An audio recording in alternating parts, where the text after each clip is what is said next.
Okay, so I know this isn't recent, but I still wanted to talk about it because a lot of people just are misinformed. And that's about the rebel flag, right?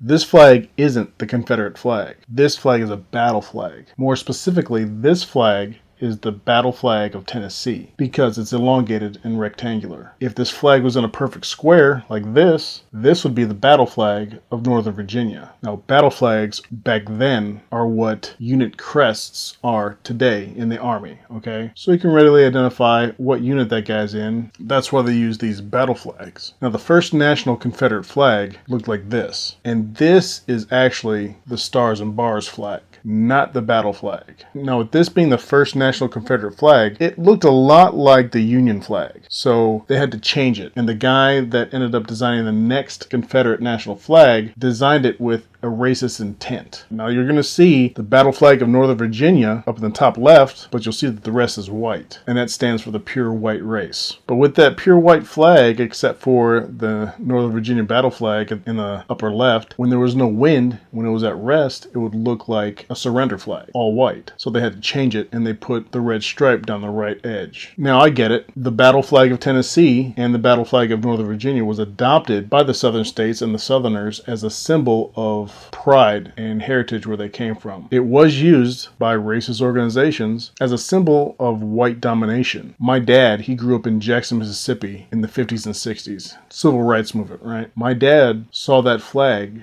being used for a negative purpose, and I understand his feelings towards that flag. The battle flag of Tennessee and the battle flag of Northern Virginia aren't naturally a racist symbol. It's a symbol for the troops. So with me being prior military, I understand that, and I can understand the pride that people have in it. And at the end of the day, the Civil War was fought. But who fought in the Civil War? On both sides, the Civil War was fought by Americans. So the controversy came from that shooting at the church in South Carolina. Before all the Confederate flag and rebel flag controversy, I actually traded in my car for an older car. I told my dad what I was going to do, and I told him I had an idea for a video that would be funny. And he's like, let's do it. It's about me showing my dad my new car. Here you go. Well, you got a new car. What do you think? If you wouldn't have threw away my toy when I was a kid, this wouldn't have happened. You're not mad, are you?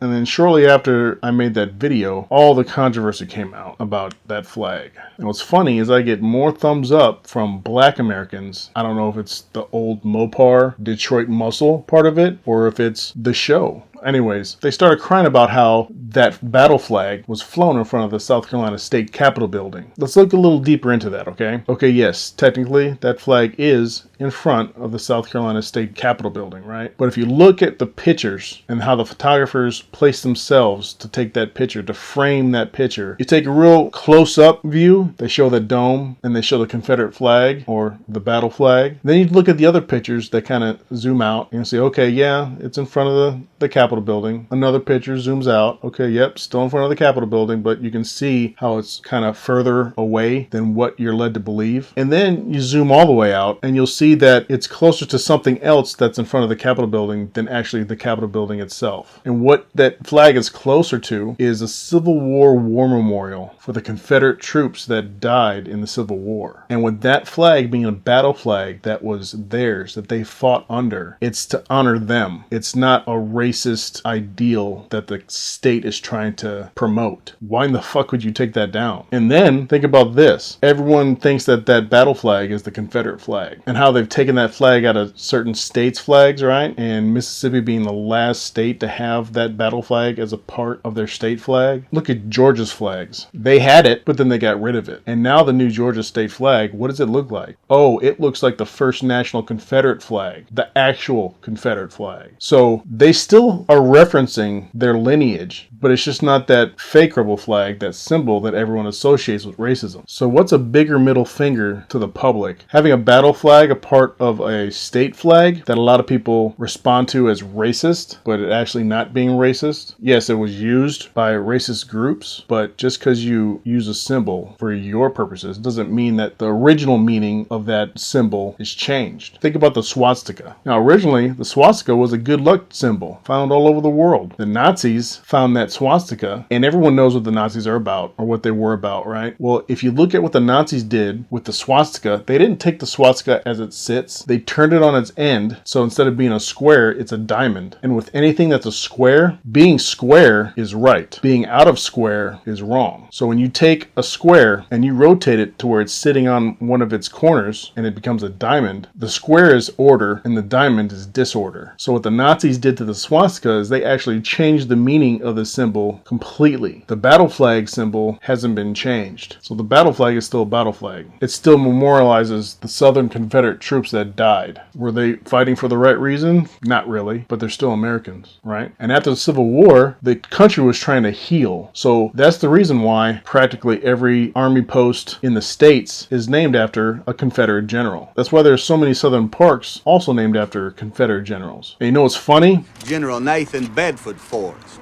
She said we was related to him in some way, and what he did was he started up this club called the Ku Klux Klan. He's the creator of the KKK, right? Not so much. Although because of pulp culture and the movie Forrest Gump, everyone assumes that yes, Forrest was a racist.